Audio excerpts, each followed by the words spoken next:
Hello everyone. तो फिर स्वागत है आप सभी का एक बार फिर से हमारे YouTube channel the Winning Edge में। तो आज हम जिस टॉपिक पे बात करने वाले हैं वो है हमारा इम्पोर्टेंट इंटरनेशनल बाउंड्रीज, यानी कि कुछ बहुत ही महत्वपूर्ण अंतर्राष्ट्रीय सीमाओं के बारे में आज हम पढ़ेंगे। अंतर्राष्ट्रीय सीमाएं यानी कि इंटरनेशनल बाउंड्रीज क्या होती हैं जो हमारी दो कंट्रीज़ को लाइक दो आपकी कोई नेबरिंग कंट्रीज़ हैं उनको जो आपस में डिवाइड करती हैं यानी पार्टीशन करती हैं। जो दो कंट्रीज़ के बीच की जो बॉर्डर लाइन है उसे हम इंटरनेशनल बाउंड्रीज या फिर अंतर्राष्ट्रीय सीमाएं कह के पुकारते हैं। अच्छा, तो जैसे आप मानते हैं कि कई सारी कंट्रीज़ होती हैं जिसकी बॉर्डर कई सारी कंट्रीज़ को टच होती हैं, तो उसकी एक से ज़्यादा इंटरनेशनल बाउंड्रीज हो सकती हैं। जैसे कि हम एग्जांपल लेते हैं, अपने ही कंट्री का ले लेते हैं। तो हमारी इंडिया में जो है पाकिस्तान से भी हमारी बॉर्डर टच होती है, उधर बांग्लादेश से भी टच होती है, फिर चाइना वगैरह से भी, और थोड़ा सा हिस्सा अफगानिस्तान ऊपर वहाँ से भी, और म्यांमार वगैरह से भी टच होती है। तो ऐसे ही जो हमारी most relevant important international boundaries हैं जो आपके कॉम्पिटिटिव एग्जाम्स में आपसे पूछी जा सकती हैं, सैनिक स्कूल या RIMC में आपके आती हैं, या आगे भी जितने भी कॉम्पिटिटिव एग्जाम्स आप देते हैं उसमें आपसे पूछी जा सकती हैं, उसी के बारे में आज हम पढ़ेंगे। तो सबसे पहले शुरुआत करते हैं हम अपने ही देश से, हमारा भारत से शुरुआत करते हैं। तो सबसे पहले जो पहली इंटरनेशनल बाउंड्री जो आती है, इंपॉर्टेंट है, ये बहुत ही ज़्यादा बार पूछा जाता है, बहुत ही ज़्यादा इंपॉर्टेंट है, उसका नाम है रेड क्लिफ लाइन। अच्छा, रेड क्लिफ लाइन जो आप देख रहे हो ये इंडिया एंड पाकिस्तान, जो हमारी नेबरिंग कंट्री है पाकिस्तान, उसके और इंडिया को जो लाइन डिवाइड करती है वो उस लाइन का क्या नाम है, रेड क्लिफ लाइन है। क्यों है ये? क्योंकि जो ये रेड क्लिफ लाइन थी ये किसने फाउंड की थी, मतलब किसने ढूंढी थी, बनाई किसने थी? बनाई क्या, बनी तो ये ऑटोमेटिकली थी, लेकिन फाइंड आउट किसने करी थी? ये सर साइरिल रेडक्लिफ में। इसी वजह से इस लाइन का क्या नाम पड़ा, रेड क्लिफ लाइन।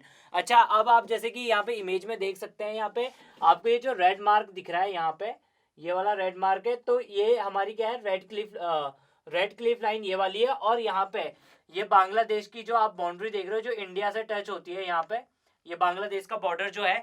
तो ये जब क्या बोलते हैं, जब हमारा पार्टीशन हुआ था पहले, पाकिस्तान हमसे अलग हुआ था, तो उससे पहले बांग्लादेश नहीं था। बांग्लादेश क्या था, ईस्ट और वेस्ट, ये जो बांग्लादेश था इसे ही पाकिस्तान का ही एक यहाँ पे जैसे कि आपको दिखाया ईस्ट एंड वेस्ट पाकिस्तान, ये दो बने थे तब।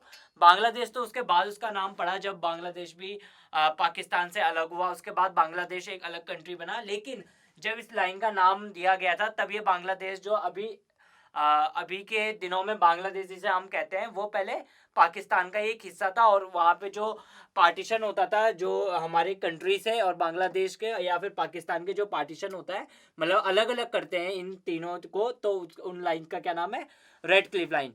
ठीक है, अब आगे बढ़ते हैं हम। दूसरी हमारी इंडिया की एक और मेजर, इंडिया और चाइना को जो लाइन अलग करती है उसका नाम है मैकमोहन लाइन। अच्छा, मैकमोहन लाइन जो हमारी है, देखो यहाँ पे क्या बोलते हैं, यहाँ पे काफ़ी सारे कंट्रीज का हिस्सा है। यहाँ पे हमारी नेपाल से भी बॉर्डर टच होती है, यहाँ पे भूटान है। लेकिन चाइना क्या है कि चाइना का ऐसा मानना है कि वो कंट्रीज भी उनके अंडर है, इसलिए लेकिन वाकई में ऐसा कुछ नहीं है। अब वो चाइना ऐसा मानता है तो वो बात अलग है। अच्छा, यहाँ पे हम मैकमोहन लाइन की बात करते हैं। तो मैकमोहन लाइन हमारी इंडिया और चाइना को सेपरेट करती है आपस में। ये पूरा बॉर्डर जो आप देख रहे हैं यहाँ पे, अरुणाचल प्रदेश वगैरह से लेके पूरा, ये आपको छोटा सा यहाँ पे अगर छोटा सा मैप में दिख रहा है, ये पूरा हिस्सा यहाँ पे, ये देखिए आप, यहाँ से ये जा रहा है, ये पूरा हिस्सा जो है रेड वाला, इसके जो ये बॉर्डर पे है रेड के, ये मैकमोहन लाइन है। इससे चाइना और इंडिया को हम क्या करते हैं, सेपरेट। अच्छा, और कई बार क्या होता है, ये चाइना मानने को राजी नहीं है कि ये हमारी सेपरेशन की लाइन है, इसलिए वो कई बार हलचल, जैसे कि आप देख रहे हैं आजकल की खबरों में भी देखते ही होंगे कि काफ़ी हलचल रहती है उस पर। लेकिन ये एक मानी हुई 1914 में सर हेनरी मैकमोहन ने बनाई थी। अब इसमें भी क्योंकि सर हेनरी मैकमोहन ने इसे फाइंड आउट किया था, इसलिए 1940 में, इसलिए इस लाइन का नाम भी मैकमोहन लाइन पड़ा। ठीक है, अब आगे बढ़ते हैं। इसके बाद हमारी तीसरी इंपॉर्टेंट लाइन आती है जो बहुत ही ज़्यादा वो रखती है, उसका नाम है डूरन लाइन, जो कि हमारे नेबरिंग कंट्री पाकिस्तान और एक और उसका नेबर कंट्री जो अफगानिस्तान है, उन दोनों कंट्रीज़ को सेपरेट करती है। किस किस को? पाकिस्तान एंड अफगानिस्तान को। किसने फाइंड आउट करी थी? सर मॉर्टिमर ड्यूरेन ने इसमें भी जैसे कई ऐसा ही होता है मोस्टली कि जो फाइंड आउट करते हैं उन्हीं के नाम पे इन लाइंस का नाम, या फिर जैसे किसी साइंटिस्ट ने कोई चीज़ फाइंड आउट करी तो उन्हीं के जो सरनेम होते हैं उसी पे उस चीज़ का नाम पड़ जाता है। सेम यहाँ पे भी ऐसे ही है। अब सर मॉर्टिमर डुरैंट ने ये लाइन को फाइंड आउट किया था, इसलिए इस लाइन का नाम भी डुरैंट लाइन पड़ चुका है। With the agreement of the east while Amir of Afghanistan in 1893, एक एग्रीमेंट साइन किया था ईस्ट वाइल आमिर के साथ अफगानिस्तान में 1893 में, तब इस लाइन को अस्तित्व माना गया था। लेकिन प्रेजेंट डे में अफगानिस्तान ऐसी कोई लाइन को नहीं मानता है, ऐसा माना जाता है। लेकिन 1893 में इन दोनों के, पाकिस्तान और अफगानिस्तान को जो लाइन आपस में डिवाइड करती थी, इन दोनों को अलग करती थी, उस लाइन का हमारा क्या नाम था, डुरैंट लाइन। जैसा कि आप यहाँ पे ये रेड वाली जो लाइन आपको दिख रही है, इतना हिस्सा ये नीचे का पाकिस्तान का है और इतना ऊपर का अफगानिस्तान का है। ठीक है, आगे बढ़ते हैं हम। यहाँ देखो, यहाँ पे ये डुरैंट लाइन आपकी जो आ रही है, ये देखो यहाँ पे कश्मीर वाले पाकिस्तानी एडमिनिस्ट्रेटिव कश्मीर, यानी कश्मीर का जो हिस्सा पाकिस्तान के अंडर माना जाता है, उसको भी टच कर रही है। लेकिन ये वाला हिस्सा अब देखो आगे क्या होता है, किसके हिस्से में आएगा।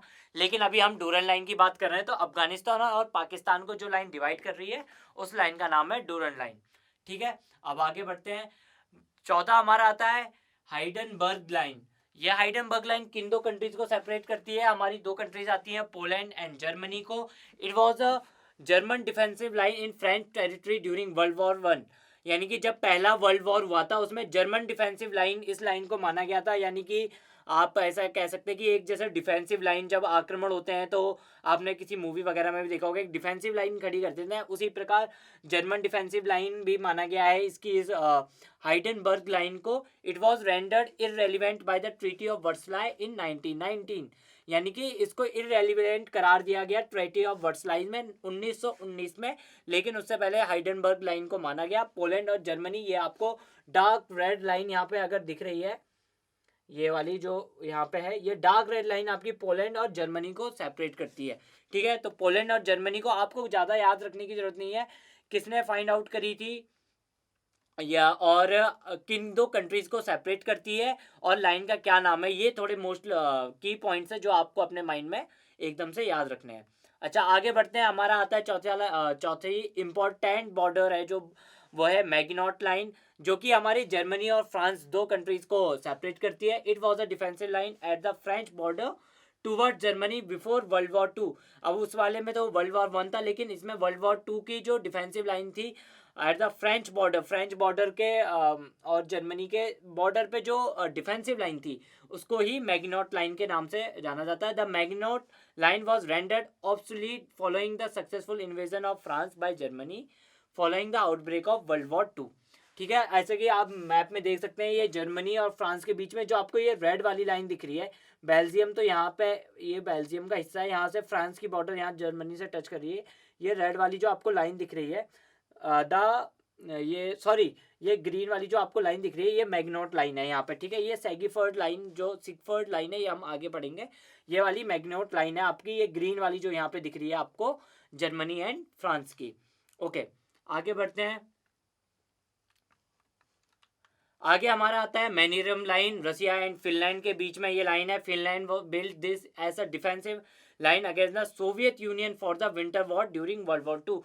जैसे कि मतलब कि मोस्टली बॉर्डर लाइंस को ही डिफेंसिव लाइन इसलिए बनाया जाता है ताकि अपोजिशन की जो आर्मी है वो आपकी कंट्री में अंदर ना आए। अगर आप अपनी बॉर्डर लाइन को डिफेंसिव लाइन नहीं बनाएंगे, उससे पीछे बनाएंगे, तो उतना एरिया तो आपका ऑलरेडी कवर हो जाएगा। इसलिए हर जगह डिफेंसिव लाइन ही आपकी सेपरेशन लाइन के ऊपर बनी रहती है, बनाई जाती है। ऐसा होता है जब भी, तो इसमें भी क्या, सोवियत यूनियन के खिलाफ जब विंटर वर्ल्ड वॉर सेकेंड चल रहा था, उस टाइम फिनलैंड ने इस लाइन को बिल्ड किया था। फोटो अवेलेबल नहीं है। मैनीरम लाइन इसका नाम है। रसिया एंड फिनलैंड के बीच ये लाइन आपकी डिफेंसिव लाइन भी थी उस समय पर, और अब सेपरेशन की जो लाइन है, इंटरनेशनल बाउंड्री है, वो भी अब रसिया और फिनलैंड के बीच में है। आगे बढ़ते हैं। हमारा नेक्स्ट जो इम्पोर्टेंट बॉर्डर आता है वो है ऑर्डर नीस लाइन, तो जो कि हमारी पोलैंड एंड जर्मनी के बीच में है। जो कि आपको इसमें दिख रहा होगा रेड कलर की, जो पोलैंड के बीच में से जो लाइन दिख रही है वो आपकी ऑर्डर नीस लाइन है। इस इमेज में ये आपको दिख रही है डॉटेड, ये डॉटेड लाइन जो आपको दिख रही है यहाँ पे। It runs along the rivers Oder and Lusatian Neisse rivers. अच्छा, अब ये यहाँ पे रिवर जो बहती है उसके बैंक्स पे, ये बॉर्डर्स पे ये लाइन, ये सीमा पड़ती है। इस वजह से जो रिवर्स का नाम है ऑर्डर एंड लीस रिवर्स, उसी की वजह से इस लाइन का नाम भी क्या पड़ा है आपका, Oder and Neisse line. It demarcates the Polish German border according to the Potsdam Conference. It was recognized by a unified Germany in 1990. यानी कि 1990 में इस लाइन को मान्यता प्राप्त हुई। Polish German border according to the Potsdam conference जो हुई थी उसमें इसको मान्यता दी गई 1990 में। ओके, इसके बाद हम आगे बढ़ते हैं। सिगफ्रीड लाइन, जो कि अभी हमने पीछे देखा था, फ्रांस एंड जर्मनी के बीच में ये है, फ्रांस एंड जर्मनी के बीच में। It was built as an extension of the Hindenburg defensive line of the Western Front of World War One by the Weimar Republic and later the Third Reich of Germany in the 1930s। यानी कि ये वाली line जो आपकी बनी थी वो 1930 में बनी फ्रांस एंड जर्मनी में। जो आपकी हाइडेनबर्ग डिफेंसिव लाइन है, यानी कि एक और वो बॉर्डर लाइन भी है जो मैं आपको ये बता चुका था यहाँ पे, ये हाइडेनबर्ग वाली, पोलैंड एंड जर्मनी वाली।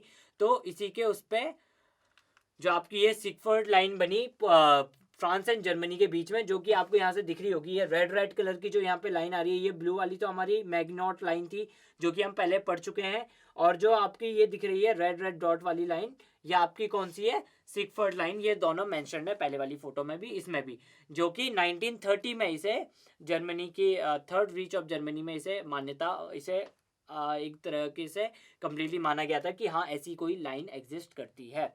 अच्छा, आगे बढ़ते हैं। अब हमारा ब्लू लाइन, तो ब्लू लाइन जो हमारी दो कंट्रीज हैं, लेबनान एंड इजराइल, इन दोनों के बीच में आता है। अ border demarcation between Lebanon and Israel published by the United nation on 7 जून 2000, 7 जून 2000 को, for the purposes of determining weather Israel had fully withdrawn from Lebanon. यानी कि इस वजह से कि लेबनान और इजराइल कंप्लीटली अलग हो चुके हैं, एक दूसरे से अलग हो चुके हैं, इस वजह से, इसलिए 7 जून सन 2000 में इस लाइन को यूनाइटेड नेशंस ने इस लाइन को मान्यता दी कि ताकि हमें ये पता चल सके कि लेबनान और इजराइल एक दूसरे से कम्प्लीटली अलग हो चुके हैं। आपको ये दिख रही होगी डार्क ब्लू लाइन, ये जो जा रही है यहाँ से, ये डार्क ब्लू लाइन है जो कि लेबनान और इजराइल दो कंट्रीज को अलग अलग करती है। और मान्यता कब प्राप्त हुई, यूनाइटेड नेशंस ने इसे मान्यता दी 7 जून 2000 को। क्यों दी, ताकि लेबनान और इजराइल कंप्लीटली सेपरेट बताया जा सके, determining weather Israel had fully withdrawn from Lebanon.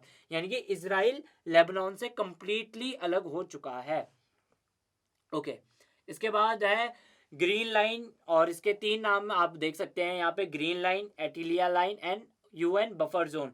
UN buffer zone क्यों बोलते हैं ये भी हम अभी देखेंगे। इसे the Republic of Cyprus and Turkish Cyprus, the Republic of Cyprus और टर्किश सिप्रस को ये दो को सेपरेट करती है। तो आपको जो ये ब्लू सा मार्क दिख रहा है थोड़ा चौड़ा सा, तो ये ब्लू, इसे ग्रीन कलर का बोला जाता है, इसे ग्रीन लाइन कहा जाता है।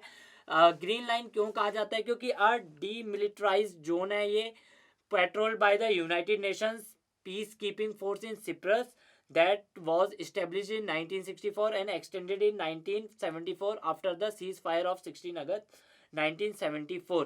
यानी कि ये इसलिए है कि ताकि पीस, एक जैसे कि यहाँ पे लिखा हुआ है पीस कीपिंग लाइन है ये, एक दोनों जो कि आपकी रिपब्लिक ऑफ सिप्रस है और टर्किश सिप्रस है, जो इन दोनों के बीच में कोई सीज फायर ना हो, कोई लड़ाई दंगा ना हो। इस वजह से जो कि आपकी यूनाइटेड नेशंस ने अपनी एक आर्मी की लाइन, डिफेंसिव लाइन बनाई है दोनों कंट्रीज को सेपरेशन के लिए, ताकि वो दोनों कंट्रीज के बीच में कोई लड़ाई या वॉर ना होने दे। इस वजह से ये इस लाइन को बनाया गया 1964 में। उसके बाद 16 अगस्त 1974 में जब सीज फायर हुआ, उसके बावजूद इस लाइन को थोड़ा सा एक्सटेंड, मजबूती प्रदान करी गई और एक्सटेंड किया गया, इस लाइन को और मजबूत किया गया। इसलिए इस वजह से इसका क्या नाम है हमारा, ग्रीन लाइन या फिर UN buffer zone, United Nations buffer zone. यानी कि ये लाइन का जो भी पार्ट है, हिस्सा है, वो यूनाइटेड नेशंस की आर्मी कंट्रोल करती है।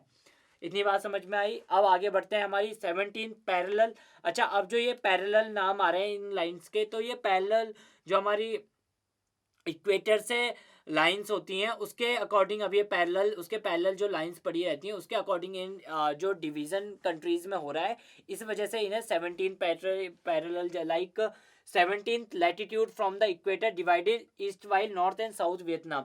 वही जैसे कि 17 पैरेलल का मतलब है कि इक्वेटर जो कि हमारी अर्थ को बीच में से कट कर रही है, जो हमारी इक्वेटर वाली लाइन होती है, तो उससे 17वीं लाइन पैरेलल में उसके लाइंस आपने ग्लोब में कभी देखा होगा, तो पैरेलल्स में लाइंस पड़ी रहती हैं। तो 17th नंबर की जो लाइन है इक्वेटर से ऊपर, वो लाइन हमारी किस किस को डिवाइड करती है, south Vietnam and north Vietnam को। इसलिए इस लाइन का नाम क्या दिया गया है यहाँ पे, 17th पैरेलल।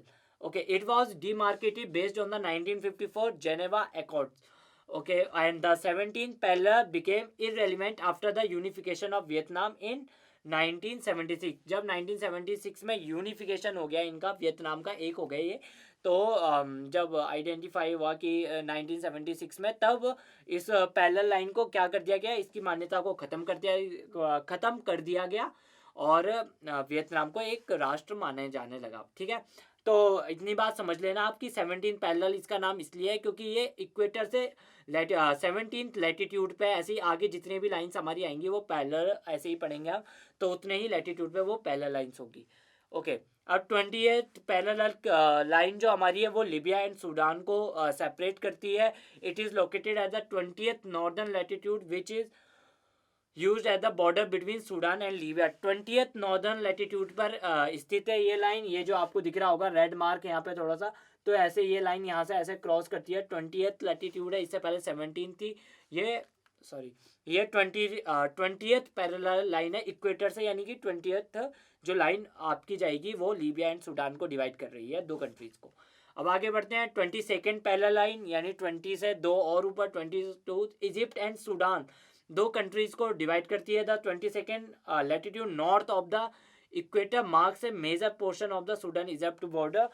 नॉर्थ से मतलब है कि आपका ऊपर वाला हिस्सा जो है इक्वेटर से, जैसे आपकी बीच में इक्वेटर वाली लाइन होगी, इससे नीचे तो आपका साउथ से होता है और ऊपर कौन सा, नॉर्थ वाला पार्ट होता है, यानी कि नॉर्थ यानी ऊपर इक्वेटर से ऊपर जो 22nd पैरेलल लाइन है वो आपकी इजिप्ट एंड सूडान को डिवाइड करती है। आगे बढ़ते हैं 25th पैरेलल, तो ये आपकी मॉरिटानिया एंड माली को, दो जो कंट्रीज है इनको डिवाइड करती है। The northern most section of the Mali Mauritania border is marked using this line. Northern most जो सेक्शन है इन दोनों कंट्रीज के बीच का, वो इस लाइन से मार्क किया गया है। तो आपको इसमें दिख रहा होगा जैसे कि नॉर्थर्न मोस्ट, ये वाला आपका ऊपर वाला हिस्सा आएगा इसमें नॉर्थर्न मोस्ट में, यहाँ से आपकी जो लाइन गुजरेगी उसको हम क्या, कौन सा नाम देंगे, ये 25th यहाँ कहीं से निकलेगी वो 25th पैरेलल लाइन। ठीक है, उसके बाद 31st पैरेलल लाइन है, इसका भी वही है, द 31st नॉर्दर्न लैटिट्यूड। अभी तक हमने जितनी भी पैरेलल लाइंस पढ़ी वो नॉर्दर्न लैटिट्यूड में ही पढ़ी है, यानी कि इक्वेटर से ऊपर वाली साइड। अगर आपके पास ग्लोब है इक्वेटर से ऊपर वाली साइड आप देखेंगे तो वहाँ पे ही आपको ये मिलेंगे। The 31st northern latitude mark the border between Iraq and Iran. Iraq और ईरान के बीच में ये जो आपको बाउंड्री दिख रही है ये 31st पैरेलल लाइन है इक्वेटर से, जो कि इराक और ईरान को डिवाइड कर रही है। अब इनका देखो यहाँ पे किसी पर्टिकुलर पर्सन ने इसे आइडेंटिफाई नहीं किया है इस जगह को, इसलिए उसके किसी पर्टिकुलर पर्सन के नाम पे इनका लाइंस का नाम नहीं है, जो कि हमारे इक्वेटर से पैरेलल लाइंस गिरी रहती हैं, इसलिए जिस नंबर की ये पैरेलल लाइन है उस वजह से उस पैरेलल लाइन का इसे नाम दिया गया है। तो 31st पैरेलल लाइन जो है वो हमारी किन दो कंट्रीज को डिवाइड करती है, ईरान एंड इराक को। इसके बाद जो हमारी 38th पैरेलल लाइन है वो South Korea and North Korea, जो कि दो कंट्रीज हैं एशिया की। The 38th parallel line is used to demarcate the central part of the demilitarized zone between North and South Korea, जो कि डीमिलिटराइज्ड जोन है दोनों कंट्रीज के बीच में, जो कि आपको ये ऑरेंज पार्ट दिख रहा है यहाँ पे, ये ब्लू लाइन तो ये है, और ये जो ऑरेंज पार्ट है ये डीमिलिटराइज्ड जोन है। यहाँ पे किसी की भी मिलिट्री, ना ही नॉर्थ कोरिया की ना ही साउथ कोरिया की मिलिट्री यहाँ पे रह सकती है, डीमिलिटराइज्ड जोन है। 38th पैरेलल लाइन है ये इक्वेटर से, जो कि नॉर्थ कोरिया और साउथ कोरिया को डिवाइड करती है। और जो इसकी थोड़ी सी थिकनेस, ये ऑरेंज पार्ट देख रहे हैं, ये आपका क्या है, डीमिलिटराइज्ड जोन। ठीक है, उसके बाद 49th पैरेलल लाइन है, जो कि हमारे the United states of America and Canada को डिवाइड करती है। It is located 49 degrees north of the equator. Equator से जो 49 डिग्रीज नॉर्थ में, यानी कि ये भी अपर साइड है, तो नॉर्थ में ये लाइन लाई करती है। Demarcated after the Anglo American convention of 1818 1818 के एंग्लो अमेरिकन कन्वेंशन के दौरान इसको डिमार्केट यानी सीमांकन किया गया इसका। And the origin treaty of 1846 it form the international border between the northern USA and Canada. Northern United states of America का जो नॉर्दर्न यूएसए है वो उस वाले पार्ट और कनाडा के बीच में जो सेपरेशन है 49 डिग्रीज ऑफ द इक्वेटर से, यानी इक्वेटर से 49 डिग्रीज ऊपर पैरेलल लाइन जो है 49 पैरेलल लाइन है वो हमारी यूएसए एंड कनाडा को सेपरेट करती है। कब? 1818 की एंग्लो अमेरिकन कन्वेंशन में, और 1846 उसके बाद ओरिगन ट्रीटी में इसको सीमांकन किया गया, मतलब इसे अस्तित्व में लाया गया कि हाँ ये लाइन एग्जिस्ट करती है। इसके साथ ये थी आपकी कुछ इंपॉर्टेंट इंटरनेशनल बाउंड्रीज, कुछ महत्वपूर्ण अंतर्राष्ट्रीय सीमाएं जो कि आप ध्यान से पढ़िएगा। Thank you so much.